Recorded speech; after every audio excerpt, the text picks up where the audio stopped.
سلام، خوش آمدید. من جاوید هستم، در خدمت شما حاضر شدم با یک ویدیو جدید. ترجمه میشن های سیزن 3 یا هفته هفتم. اگر شما هفته ششم میشن هایش دنبالش هستین، لینکش در دسکریپشن در یوتیوب است. در این ویدیو میریم هفته هفتم کاملا براتون ترجمه میکنم. هفته هفتم میشن اول گفته که باید شما 5 دانه در 5 میچ از این بوتلای تیل یا از این بوتلای مالی فقط وردارین. میشن دیگرش گفته که 12 لایک تیمیت های خدا کنین زمانی که شما از گیم خلاص میشین. میشن دیگرش گفته که باید شما 2 نفر از بین برین ادشات در میدان های کلاسیک.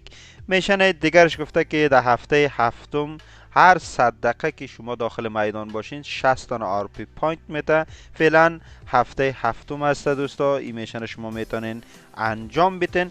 میشن دیگرش گفته که 10 نفر از بین برین با سلاح‌های SMG در میدان ارنگل.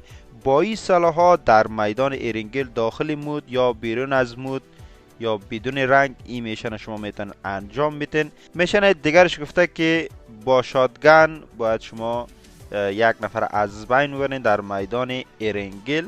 با این شاتگن ها با هر کدامش که شما 1 نفر از بین برین این میشن تام پورا میشن. میشن دیگرش گفته که 6 دانه ایردراپ باید در میدان های کلاسیک ما باز کنیم، یعنی 6 دانه بالون شما باز کنین. میشن دیگرش گفته که 5 نفر از بین برین با سلاح دی پی یا همین سلاحی که شما در روی تاثیر ببینید در هر میدانی که این 5 نفر از بین برین حساب میشه. یک دفعه در تی دی هم امتحانش کنین دوستان. میشن دیگرش گفته که باید شما 5 پیره سلاح اسکاریلا ورداریم، فقط ضرور نیست کسی را از بین بریم، باید ورداریم. میشن دیگرش گفته که در هفته هفتم 3 روز بازی خود باز کنین. میشن دیگرش گفته که باید شما شارژر مک وردارین 1 پیره در میدان های کلاسیک. میشن دیگرش گفته که 2 دانه موتر باید تایرایش بکفانیم و پنچرش کنیم. میشن آخرش هم گفته که 100 دانه 100% خون خود پورا بکنیم زمانی که ما را دشمن دیمیچ میته. مثلا اگر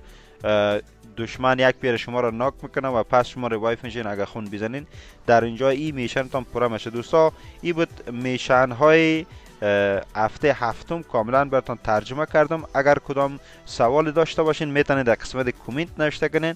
اگر از ویدیو خوشتان آمده حتما این ویدیو را لایک کنین. تا ویدیوی بعد، خداحافظ.